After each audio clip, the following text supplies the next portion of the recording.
You can send multiple contacts in email using vCards and Outlook contacts.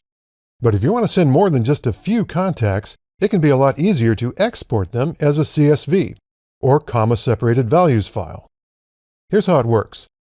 First, if you don't want to export all of your contacts, create a contact folder and put the ones you want to export in there.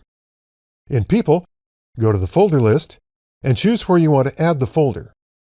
I'll choose the main contacts folder because that's hosted on my work Exchange server, which allows me to access it over the internet. Right-click the folder and click New Folder. Give it a name and click OK. Now add the contacts you want to export. Hold down the Control key and then click to select multiple people. To copy the group, click and hold the right mouse button over the selection and drag it to the folder. Then click Copy in the context menu. Now let's export the folder.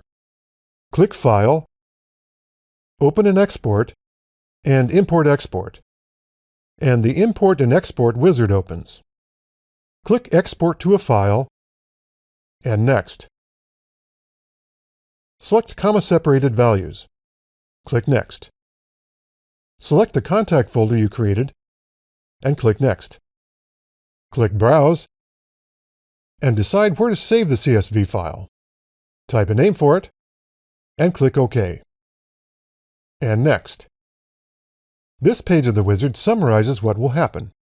We're going to export contacts from our folder. Note that if you're exporting a lot of contacts, this may take a few minutes.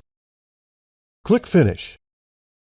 By the way, the word export might sound scary, but all you're doing is copying contacts to a file. Exporting doesn't make any changes to your Outlook contacts. Now we can send the CSV file to the people who need to have it.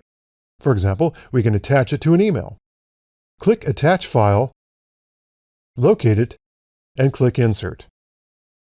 Like vCards, the CSV format is an internet standard, so the file can be accessed by a number of mail apps and mobile devices. When someone with Outlook receives your email, they first save the CSV file to their computers. Right-click the file and click Save All Attachments. Click OK. Then they choose a location and click Save. To import a CSV file in Outlook, they use the same wizard. Click File, Open and Export, and Import Export. Select Import from another program or file, and Next. Select comma-separated values, and click Next. Click Browse, locate the CSV file, and click OK. Next, they decide how they want to deal with duplicate items.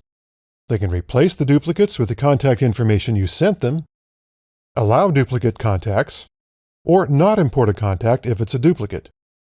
Click Next. Here they choose where to save the new contact list. For example, they could create a new folder and save them in there. That way they don't have to deal with duplicates at all. Click Next. Check out the summary, then click Finish. Now you have the basics of importing and exporting contacts. Next, you may want to learn about CSV files, or the vCard format, or dig into things like how to map custom contact fields. For more information, check out the links in the course summary.